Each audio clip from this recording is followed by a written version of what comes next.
तुमची डिलिव्हरी जवळ आलेली असताना हॉस्पिटलमध्ये ॲडमिट होण्याच्या आधी तुमच्या हॉस्पिटलच्या बॅगेमध्ये काय काय वस्तू असाव्यात हे जर तुम्हाला जाणून घ्यायचं असेल तर हा व्हिडिओ शेवटपर्यंत पाहत राहा. नमस्कार मंडळी, welcome back to my channel. मी उर्मिला आणि मी दर आठवड्याच्या शुक्रवारी कमाल व्हिडिओज घेऊन येत असते. त्याच्यामुळे आता आपण व्हिडिओला सुरुवात करूयात. व्हिडिओ थोडासा मोठा असणार आहे कारण बॅगेमध्ये भरपूर गोष्टी आपल्याला घेऊन जायचं आहे. म्हणूनच आता तुम्ही शांतपणे बसा, रिलॅक्स करा.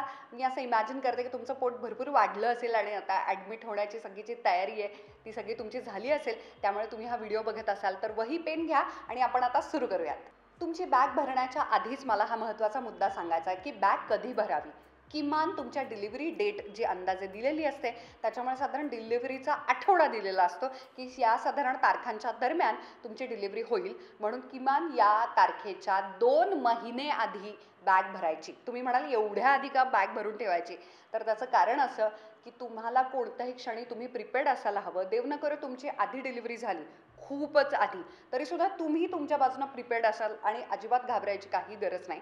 किंवा असं पण होऊ शकतं की थोडीशी डिले झाली तरीसुद्धा आत्ता हॉर्मोन्समुळे मानसिकता सगळी अशी हललेली असते. तर जेव्हा तुमची बॅग भरून होते, तुम्ही छान तुमच्या सगळ्या वस्तू तुमच्या तयार आहेत, तेव्हा तुम्ही फिजिकली म्हणजे रोजच्या आयुष्याच्या लौकिक जगामध्ये सुद्धा तुम्हाला तुमच्या मनानं तुमच्या एक छान अशी उभारी घ्यायला सुरुवात केलेली असते की yes, now I am prepared आणि आता माझी बॅग भरली आहे. म्हणजे माझ्या आयुष्यामध्ये आता जे गोंडस बाळ येणार आहे त्यासाठी सुद्धा माझं शरीर, माझं मन आणि माझं घर जे सगळ्यात महत्त्वाचं आहे, ज्याला नेस्टिंग असं म्हणतात, म्हणजे घरामध्ये संपूर्ण नवीन बाळाची, नवीन मेंबरची संपूर्ण तयारी करून त्याच्या स्वागतासाठी तुम्ही तयार आहात अशी मनस्थिती तयार होते. म्हणूनच किमान 2 महिने आधी बॅग भरायची. दुसरं त्याच्या मागचं कारण असं सांगते, ही जी लिस्ट आहे याच्यातल्या काही वस्तू तयार व्हायला तुम्ही जर लॉकडाऊनच्या काळात ऑर्डर केली तर लिटरली 2-2, 1.5 आठवडा लागतो त्या वस्तू ऑनलाईन विकत घेऊन तुमच्या घरी यायला. या सगळ्या काळामध्ये बराचसा वेळ जातो. यातल्या काही गोष्टी तुम्ही दुसऱ्या तुमच्या मैत्रिणींच्या किंवा नातेवाईकांच्या अशा तुम्ही जर कलेक्ट करणार असाल तर त्यासुद्धा जर जुन्या असतील तर त्यांना वॉश करून 2-3 वेळा स्वच्छ धुवून तुम्हाला त्या वाळवाव्या लागणार आहेत, सुकवाव्या लागणार आणि मग त्या बॅगेमध्ये भरायच्यात. या सगळ्या काळामध्ये भरपूर वेळ जातो. स्पेशली जर तुम्ही हा व्हिडिओ बघत असाल आणि तुमची डिलिव्हरी माझ्यासारखीच पावसाळ्याच्या वगैरे दिवसामध्ये असेल तर गोष्टी वाळायला आणखी वेळ लागतं. म्हणूनच 2 महिने आधी बॅग भरा आणि मग तुमचं मनही भरून जाईल आनंदानं की येस, आता मी तयार आहे बाळासाठी म्हणून. तर सुरू करूयात. नंबर 1, मॅटर्निटी फीडिंग गाऊन म्हणजेच बाळंतिणीचा, बाळाला दूध पाजण्यासाठीचा गाऊन. पहिल्या दिवशी ऑपरेशनचा गाऊन हॉस्पिटलमध्ये मिळतो, पण नंतर तुम्हाला स्पंज बाथ दिलं जातं, म्हणजे तुमचं अंग पुसलं जातं. त्यानंतर तुमचा स्वच्छ असा गाऊन दिला जातो कारण की बाळाला लगेचच पाजायला घ्यायचं असतं. जेव्हा केव्हा सकाळी, दुपारी, रात्री जेव्हा केव्हा बाळ उठेल तेव्हा जे काही सुरुवातीचं थोडंफार दूध येतं ते सुद्धा बाळाला जाणं खूप गरजेचं आहे कारण की तो असा जो चिक असतो गोल्डन, तो पण खूप इम्पॉर्टंट असतो. त्या काळातच बाळाची संपूर्ण शरीराची बांधणी या काळात होत असते. म्हणूनच फीडिंग गाऊन पहिल्या दिवशीपासून तुम्हाला लागणार. आता कोणत्या पद्धतीचा फीडिंग गाऊन म्हणजे दूध पाजण्याचा, मॅटर्निटीचा, बाळंतिणीचा गाऊन घ्यायचा नाही तर आडव्या चेनवाला अजिबात घ्यायचा नाही. त्याच्यामध्ये चक्क बस्ट लाईनमध्ये ते सापडतं, निपल्स अडकतात, बाळाला दूध नीट पाजता येत नाही, अवस्था खूपच वाईट होते. मग कोणत्या पद्धतीचे गाऊन विकत घ्यायचे तर एक येतो फ्लॅपवाला गाऊन, म्हणजे एकात एक असे फ्लॅप असतात आणि कापड पडलेलं असतं थोडक्यात, आणि ते कापड उचललं खिशासारखं की तुम्हाला इझिली बाळाला खूप छान दूध पाजायला घेता येतं. दुसरा प्रकार असतो खूप सिम्पल, तो म्हणजे ओपन झिपवाला गाऊन. म्हणजे काय तर उभ्या रेषांमध्ये 2 इथे झिप असतात, तुम्हाला कधीही बाळाला घेऊन दूध पाजता येतं. बऱ्यापैकी मोठ्या त्या असाव्यात तर म्हणजे ते पूर्ण ओपन होईल आणि तुम्हाला पाजायला सोपं जाईल. तिसरा एक प्रकार म्हणजे जो अतिशय सिम्पल आणि अफोर्डेबल म्हणजे अतिशय स्वस्त, साध्या दुकानामध्ये जाऊन आपल्या आया जे साधे गाऊन वापरतात, ज्याच्या साध्या गुंड्या असतात वरून खालपर्यंत जाणार, जसा मी आज शर्ट घातलेला आहे, सिम्पल असे उभ्या बटणं असलेला, तो ओपन करायचा, इझिली संपूर्ण उघडा करता येतो आणि बाळाला घेता येतं आणि छान पाजता येतं. मी असं सांगेन शक्यतो असेच गाऊन घ्या. त्याची पण 2 कारणं आहेत. ती म्हणजे जेव्हा तुम्ही घरी याल तेव्हा तुमचं जेव्हा तेल मालिश सुरू होईल तेव्हा ते जे चिकट तिळाचं, मोहरीचं जे काही तुम्ही तेल वापराल त्या सगळ्या तेलाचे डाग पडतात आणि जे अतिशय फॅन्सी मॅटर्निटी जे गाऊन्स तुम्ही घेतलेले असतात त्याचा काही उपयोग होत नाही, त्याला सगळे तेलाचे डाग पडतात. त्याच्यामुळे जे साधे सिम्पल कॉटनचे मऊसूत उभ्या बटनांवाले खालपर्यंत अगदी बटणं असली तरी चालतील, कारण की बाळाला बऱ्याचदा छातीजवळ घ्यावं लागतं. स्किन टू स्किन जेव्हा होतं म्हणजे त्वचेवरती आपल्या छातीवरती बऱ्याचदा तान्ह्या बाळाला ठेवलं जातं, त्याच्यामुळे मिल्क सप्लाय वाढतो, कारण की त्वचेच्या स्पर्शानं मातृत्वानं दुधाचा सप्लाय सुरू होतो. म्हणूनच मी असं सांगेन उभ्या रेषांचा गाऊन घ्या. आता किती गाऊन घ्यायचे बॅगेमध्ये? किमान 3 गाऊन तरी तुम्ही घ्या, नाही लागलं तरी चालेल, पण 3 ते 4 गाऊन तुम्हाला लागतातच. बऱ्याचदा हॉस्पिटलमध्ये 5 दिवस सुद्धा ठेवलं जातं. मला 3 दिवसात सोडलेलं सी सेक्शन होतं तरी सुद्धा, पण तुम्हाला जर 5 दिवस वगैरे ठेवावं लागलं तर तुम्हाला ऑफकोर्स 5 दिवसाचे 5 असे तुम्हाला गाऊन घ्यायचे आहेत, कारण की अतिशय हॉर्मोन्समुळे घाम येतो आणि तो गाऊन परत घालता येत नाही, अशी वाईट अवस्था झालेली असते. सगळीकडून सगळं दुखत असतं, त्यामुळे 5 गाऊन्स तरी आता बॅगेमध्ये भरायचे. Number 2, feeding scarf. बऱ्याचदा असे छान ॲमेझॉनवरती किंवा कुठेही तुम्हाला दुकानांमध्ये वगैरे सुद्धा मिळतील फीडिंग स्कार्फ येतात. ते पॉन्चोसारखे असतात, गोल असतात, काही ठिकाणी मागे नाडी बांधायचे असतात, काही ठिकाणी बटन्सवाले असतात, सिम्पल असतात आणि त्याचं असं झग्यासारखं लूज असे ते स्कार्फ अंगावरती पडलेले असतात, गळ्याच्या तिथे टाईट असतात. जेव्हा जेव्हा हॉस्पिटलमध्ये बऱ्याचदा काही लोक भेटायला येतात, आपल्याला जरा ऑकवर्ड होतं आणि मध्येच एकदा आपला गोंडस नवरा असतो आणि आपली आई असते, तेव्हा आपल्याला की फारशी लाज नाही वाटत, पण आपल्या जवळचेच आहेत आणि स्त्रियाच आहेत, पण तरीसुद्धा आपल्याला थोडंसं अगदीच उघड्या ह्यानं बाळाला पाजताना थोडंसं जर ऑकवर्ड होत असेल, तर खरं तर अशा वेळेला पाहुण्यांनी बाहेर थांबावं, नातेवाईकांनी बाहेर थांबावं. दूध पाजणं ही अतिशय प्रायव्हेट आणि अतिशय सुंदर अशी मुवमेंट, असा तो क्षण असतो, पण तरीसुद्धा तुम्हाला असं वाटत असेल, कारण पुढे जाऊन सुद्धा प्रवासात वगैरे सुद्धा खूप उपयोग येतो, तो स्कार्फ असा वरती टाकायचा आणि त्याच्यामध्ये बाळ आणि बस्टलाईन काहीच दिसत नाही आणि बाळ जवळ घेऊन तुम्हाला पाजता येतं. त्यामुळे असा स्कार्फ तुम्हाला हॉस्पिटलमध्ये जर न्यायचा असेल तरी तुम्ही कॅरी करू शकता. नंबर 3, हॉस्पिटलमधून घरी येतानाचा एखादा सुंदर ड्रेस. आता बऱ्याचदा असं होतं की बाळाचे पहिल्यांदा पाय लागणार असतात, औक्षण होतं, फोटो काढले जातात, बऱ्याचदा छानशी ही मुवमेंट, हा क्षण टिपायचा असेल तर व्हिडिओ पण केला जातो, मोबाईलमधून का होईना. हा प्रसंग, हा क्षण आपल्याला आयुष्यभर लक्षात ठेवायचा असतो. अशा वेळेला बऱ्याचदा थोडेसे आसपासचे लोक वगैरे सुद्धा घरी आपल्याला भेटायला आलेले असतात. आपले नातेवाईक जर घरातले असतील तर ते आपल्याला भेटायला आलेले असतात. अशा वेळेला आपण ऑफकोर्स जो झोपायचा घरातला फीडिंगचा गाऊन असतो तो घेऊन आपण येऊ शकत नाही, तर अशा वेळेला औक्षणाच्या वेळेला एखादा छानसा ड्रेस असावा, म्हणून एखादा चांगलासा ड्रेस जो फीडिंग फ्रेंडली असेल, मॅटर्निटी असेल, कारण की कारमधून घरी येताना म्हणजे हॉस्पिटलमधून घरी येताना सुद्धा बाळाला भूक लागू शकते. दरवाजातून म्हणजे घरी आल्या लगेचच तुम्हाला बाळाला दूध पाजायला घ्यायचा असेल तर तो मॅटर्निटीचा शक्यतो असावा, असा एखादा सुंदरसा ड्रेस. Number 4, adult diapers. हॉस्पिटलमध्ये तुम्हाला डायपर्स दिले जातील, कारण की अतिशय फ्लो वाढलेला असतो. ऑपरेशननंतर, डिलिव्हरीनंतर खूप जास्त ब्लिडिंग होतं. सी सेक्शन असू दे, नॉर्मल असू दे, ब्लिडिंग हे होतच असतं. तर अशा वेळेला, इतक्या हेवी ब्लिडिंगच्या वेळेला तुम्ही अजिबातच साधे जे तुमचे नॅपकिन्स असतात वगैरे ते वापरू शकत नाही. जे आपले पिरियड्सचे, पाळीच्या वेळेला वापरायचे नॅपकिन्स असतात ते वापरता येत नाहीत, डायपर्स घालावं लागतात. पुन्हा एकदा दुसरी गोष्ट म्हणजे त्यांचे जे डायपर्स असतात ना, नॉट नेसेसरी ते कम्फर्टेबल असतील, कोणत्या क्वालिटीचे असतील, त्याच्यापेक्षा बेटर की आपण आपले डायपर्स घेऊन जावे. मी चक्क 15 ते 20 डायपर्सचा मोठाच्या मोठा पुडा नेलेला, कारण की मला माहिती नव्हतं की मला किती दिवस थांबावं लागेल, काय अवस्था असेल, काय नाही वगैरे, किती वेळा ते चेंज करावं लागेल. म्हणूनच मी एव्हर इव्ह नावाचं जे मला आवडलेलं ॲडल्ट डायपरचं खूपच सुंदर डायपर पॅन्टी आपण म्हणूयात, मॅटर्निटीची पॅन्टी म्हणूयात, तर ती चक्क अशी चड्डूसारखी मस्त चढवायची. ती अतिशय मऊ आहे, जरी तुमचे टाके आणि इथे पट्टी असली तरीसुद्धा त्याच्यावरती तुम्हाला घालता येते. थोडीशी खालच्या बाजूला घालायची असेल तरी घालता येते. भरपूर ॲब्झॉर्बेशन त्याची क्वालिटी आहे. तर मला आवडलेले हे डायपर्स आहेत. तुम्ही कोणत्याही पद्धतीच्या विस्परचे पण डायपर्स येतात, अप्रतिम ॲडल्ट डायपर्स, ते तुम्ही घेऊन जाऊ शकता. मी असं म्हणेल की हॉस्पिटलच्या डायपर्सपेक्षा हे 10 ते 20 डायपर्सचा पॅक तुम्ही बॅगेमध्ये ठेवा. Number 5, nursing bra. आता नर्सिंगसाठी म्हणजे फीडिंगसाठीची जी ब्रा असते, तुम्ही कोणत्याही कंपन्यांमध्ये 2 सेक्शन्स असतात आपल्या, रेग्युलर, फॅन्सी, पॅडेड, त्याच पद्धतीनं मॅटर्निटीच्या नर्सिंग ब्रासुद्धा मिळतात. मला ॲक्च्युली आवडलेली चांगल्यातली नर्सिंग ब्रा म्हणजे मार्क्स अँड स्पेन्सर्सच्या कमाल नर्सिंग ब्रास मला वाटल्या. मी काही H&Mच्या पण घेतल्या. फक्त H&Mच्या मला असं लक्षात आलं की थोड्या काळानंतर त्याची खालची जी बाजू आहे, जी आपल्या चेस्टच्या बाजूला जी पट्टी असते, तर ती थोडीशी दुमडली जाते आहे. पण मार्क्स अँड स्पेन्सर्सच्या खूपच कम्फर्टेबल आहेत आणि त्या खूपच छान आहेत नर्सिंगसाठीच्या. आता अशी जी ब्रा आहे जी नर्सिंगसाठी, फीडिंगसाठी, बाळाला दूध पाजण्यासाठी तुम्हाला घ्यायची आहे, तर ती आत्तापासूनच का घालायला घ्यायची? कारण की मी जसं म्हटलं तसं की कोणी पण लोक येत जात असतात. हॉस्पिटलमध्ये लगेचच या 2-3 दिवसांमध्ये घालायला पाहिजे असं नाही, पण कदाचित तुम्हाला ती उपयोगी येईल जेव्हा घरी येताना तुम्हाला ड्रेस वगैरे घालायचं तेव्हा.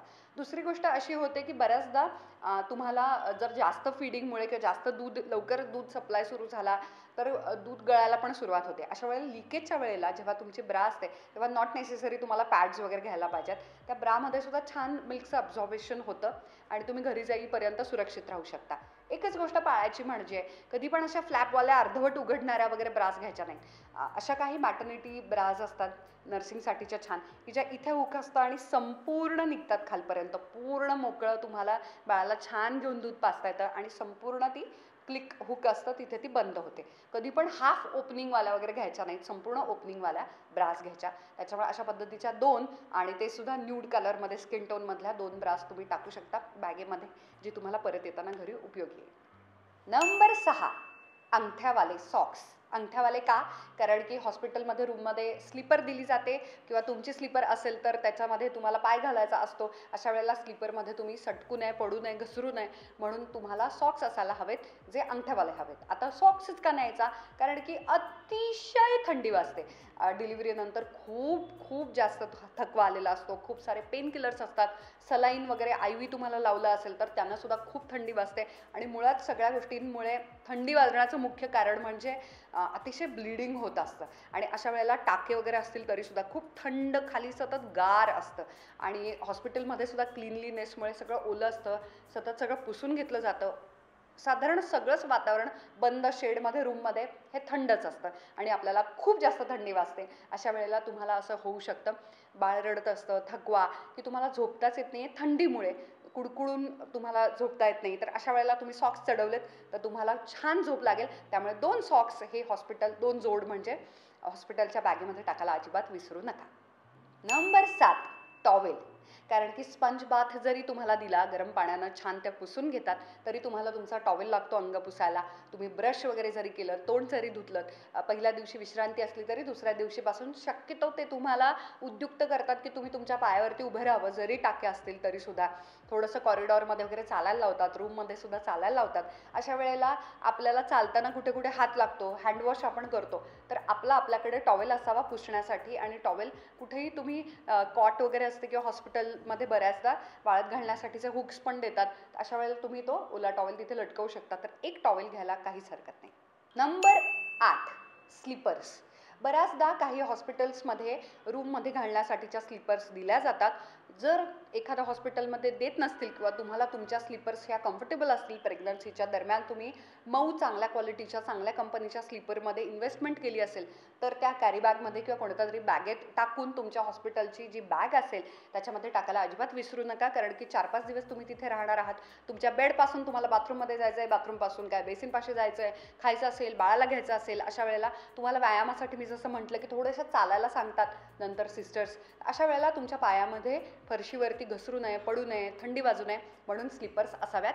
म्हणून तुम्ही तुमच्या स्लीपर्स घेऊन गेलात तर बेटर असं मला वाटतं. म्हणून या स्लीपर्स बॅगेत टाकायला विसरू नका. Number 9, water sipper. आता सिपर म्हणजे काय? तर सिप सिप करत स्ट्रॉनं पाणी ओढता येईल अशा पद्धतीची बाटली. आता अशा पद्धतीची का बाटली घ्यायची? कारण की जेव्हा तुम्ही थोडं थोडं घोटघोटभर पाणी पिता त्यानं खरं तर तुमच्या शरीराला खऱ्या अर्थानं हायड्रेशन मिळतं. एकदम गटगट मोठं पाणी तुम्ही पिऊ शकत नाही. ऑलरेडी कॉन्स्टिपेशन आणि गॅसेस होत असतात. त्यामध्ये जेव्हा तुम्हाला पाणी भरपूर प्यायलं जातं तेव्हा त्याचा डायरेक्ट परिणाम मिल्क सप्लायशी पण असतो.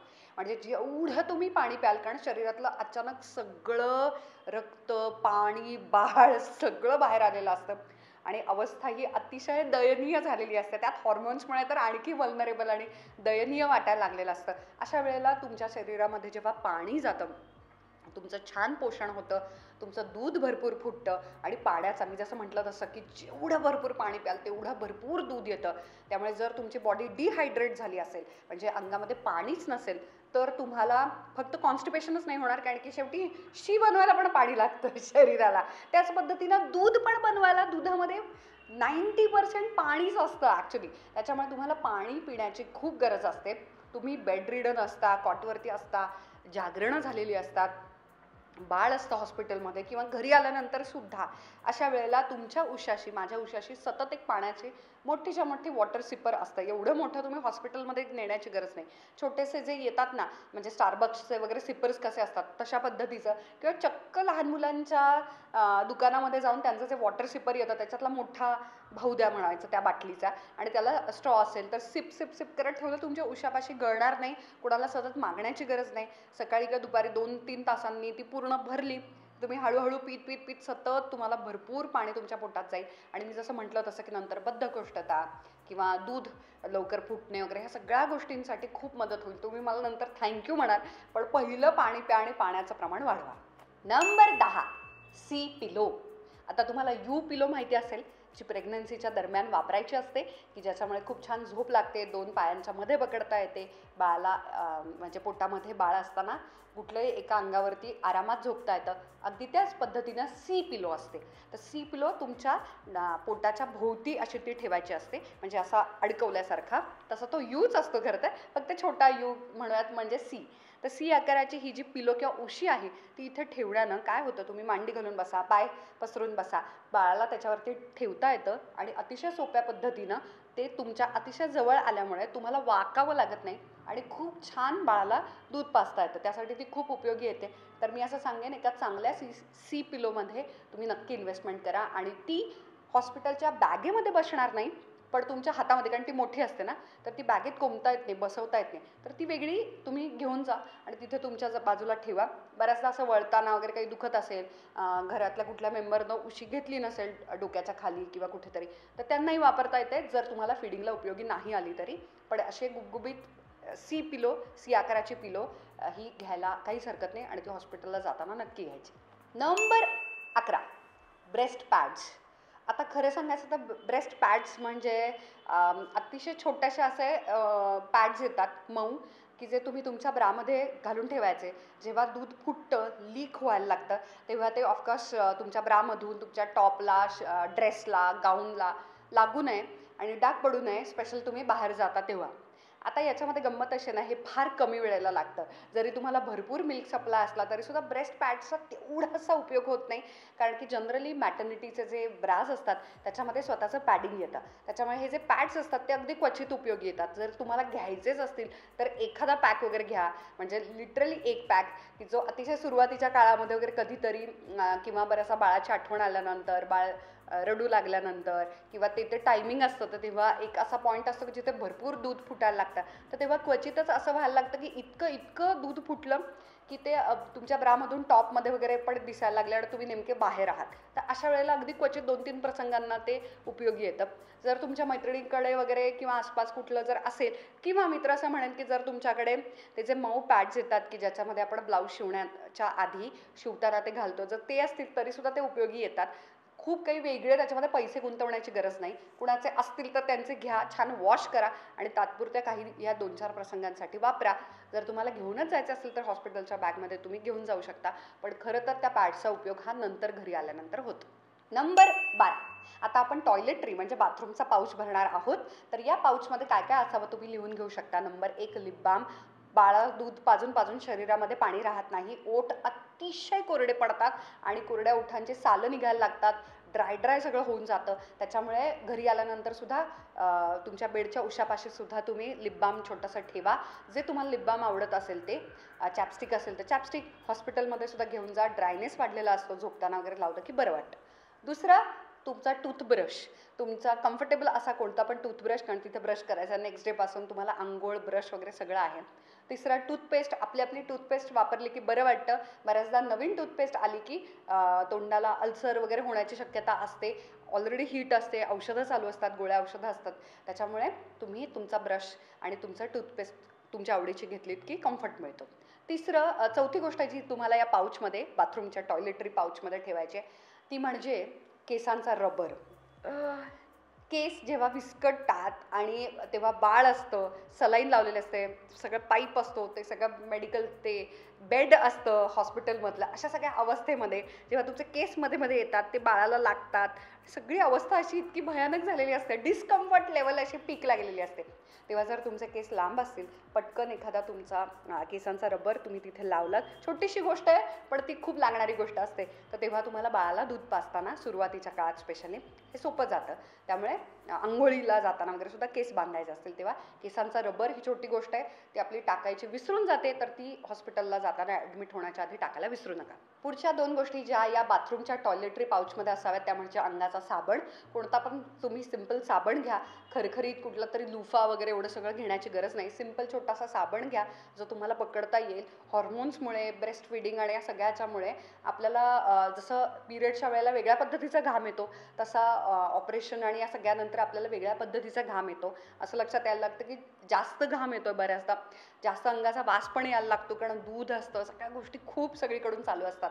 तेव्हा छान स्वच्छ चांगल्या साबणानं आंघोळ केली की खूप फ्रेश आणि बरं वाटायला लागतं. त्यामुळे साबण. आणि दुसरं म्हणजे जर तुम्हाला तुमची डिलिव्हरी थंडीच्या काळात असेल आणि खूप ड्राय त्वचेचा जर तुम्हाला त्रास असेल, तर एखादं छोटंसं बॉडी लोशन किंवा बॉडी बटर वगैरे तुम्ही जर नेलं तर तुमच्या अंगाच्या त्वचेला पटापट थोडंसं ड्रायनेस होऊ नये म्हणून ड्राय वाटतंय, म्हणून थोडंसं मॉइश्चरायझर वगैरे लावलं की बरं वाटेल. पुढचा मुद्दा आहे तो म्हणजे फेस वॉश. या सगळ्याच्या दरम्यान तुमची स्किन खूप छान होते खरं तर, कारण की औषधं चालू असतात, विश्रांती चालू असते आणि हॉर्मोन्स चांगले असतात ब्रेस्ट फिडिंगच्या दरम्यान, तर एवढी गरज नसते. पण थोडंसं तेलकट तुम्हाला वाटत असेल, कळकट्ट आणि चेहरा धुतल्यावर स्वच्छ छान वाटतं, तर तुमचा नेहमीचा फेस वॉश आणि दुसरं म्हणजे तुमच्या आवडीचं चांगलं छोटंसं मॉइश्चरायझर. कारण की जर AC वगैरे चालू असेल, तुम्ही कारमधून जाणार असाल किंवा काही पण ड्रायनेस वाढलेलं असतं, मी जसं म्हणते तसं पाण्याचं प्रमाण कमी झाल्यामुळे, तर अशा वेळेला तुम्ही मॉइश्चरायझर लावू शकता. हे झालं आपलं टॉयलेटरी पाऊच. आता सगळ्यात शेवटचं आणि सगळ्यात महत्त्वाचं जे बॅगेत टाकायला विसरायचं नाही, आणि ते म्हणजे नंबर 13, ते म्हणजे तुमच्या हॉस्पिटलची मेडिकल फाईल. ओके, तुमचे सगळे डॉक्युमेंट्स म्हणजे तुमची शेवटची सोनोग्राफी, कलर डॉपलर जे तुम्ही केलेलं असेल ते पहिल्या सोनोग्राफीपासून आत्तापर्यंत, कारण त्याच्यामध्ये कळतं बाळाची पोझिशन काय होती, काय होतं सगळं. कारण की एकतर तुमचे जे गायनॅक असतील, गायनॅकोलॉजिस्ट, त्यांच्याकडे इतके पेशंट्स असतात, त्यांच्या प्रत्येक बाळाचे रिसेंट जे जे काय काय घडतंय, त्याच्यानंतर तुमचा ब्लड ग्रुप, काय काय टेस्ट आल्या, लास्ट टाईम तुमची शुगर हाय होती का नव्हती, कोणत्या गोळ्यांची ॲलर्जी आहे, आत्तापर्यंत कोणत्या गोळ्या चालू होत्या, बाळाचं वेट लास्ट टाईम काय होतं, तुमचं वजन काय होतं, या सगळ्याची माहिती फक्त त्या फाईलमध्ये असते. त्यामुळे हे सगळी बॅग एक वेळ राहिली तरी चालेल, दुसरी कोणीतरी येईल ती बॅग घेऊन, पण अजिबात हॉस्पिटलची जी तुमची आत्तापर्यंतची रेकॉर्ड आहे पूर्ण प्रेग्नन्सीचा 9 महिन्याचा, त्याची फाईल घेऊन जायला विसरायचं नाही. ती घेतल्याशिवाय तुम्हाला नाहीतर परत पळापळ सुरू होते, धावपळ सुरू होते. तुम्हाला पुढची सगळ्या गोष्टी, ह्या सगळे जे टेक्निकॅलिटीज असतात ॲडमिट होताना, त्या सगळ्या सोप्या जातात आणि ती हॉस्पिटलला डॉक्टरांना लागते. त्यामुळे ती फाईल घ्यायला अजिबात विसरायचं नाही. डिलिव्हरीसाठी हॉस्पिटलमध्ये ॲडमिट होतानाची ही झाली आईची बॅग भरून. आता भरायची आहे येणाऱ्या गोंडस बाळाची बॅग. त्यासाठी याच व्हिडिओचा दुसरा भाग असलेला व्हिडिओ लवकरच रिलीज होतोय, बघायला अजिबात विसरू नका. भाग 2